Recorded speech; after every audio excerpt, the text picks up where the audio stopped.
அசாதாரண சக்தியால் வழிநடத்தப்பட்ட மகான். டிசம்பர் 1, 1918 அன்று குழந்தையாக ராம்சுரத் குன்வார் ஒரு நேர்மையான மற்றும் பக்தியுள்ள குடும்பத்தில் பிறந்தார்.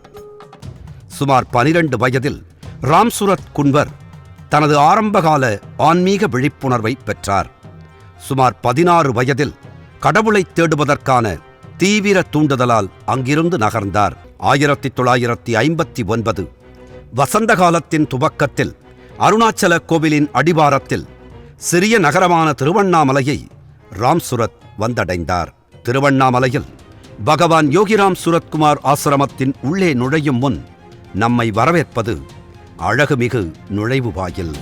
மிக விஸ்தாரமான மகாமண்டபத்தில் சுவாமி அரவிந்தர், பகவான் ரமண மகர்ஷி, பப்பா ராம்தாஸ் சுவாமிகள் ஆகியோரின் அருளாசி நிறைவாக உள்ளது என்பதை இங்கு வந்து தரிசித்து உணரலாம்.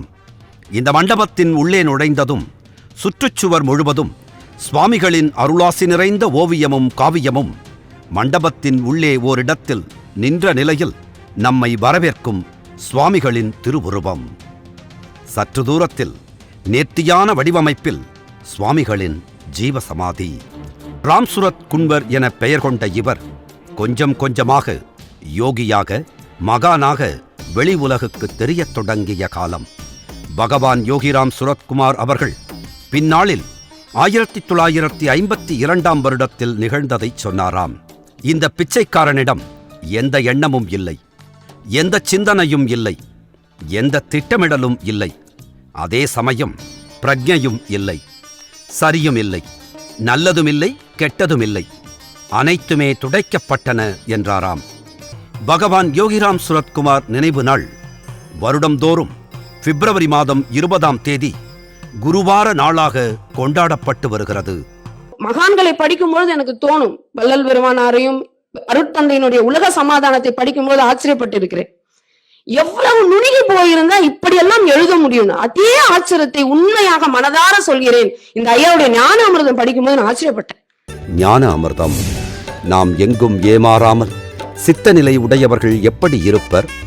அறம் மூலமாகவே நம்முள் இறை உணர்வை எவ்வாறு பெறுவது? சித்தர்கள் அருளை பெறும் சூட்சும வழிகளையும், இயல்பான வாழ்விலே ஞான வாழ்வை வாழும் வழிகளையும் சித்தர்கள் சொன்னதை எளிமையான முறையில் எல்லோரும் புரிந்து கொள்ளும் வகையில் இந்நூல் படைக்கப்பட்டிருக்கிறது. நூல் உங்களுக்கு வேண்டுமா? அதற்கான அலைபேசி எண் 7397394 ஜிபே மூலம் செலுத்த 9176564723.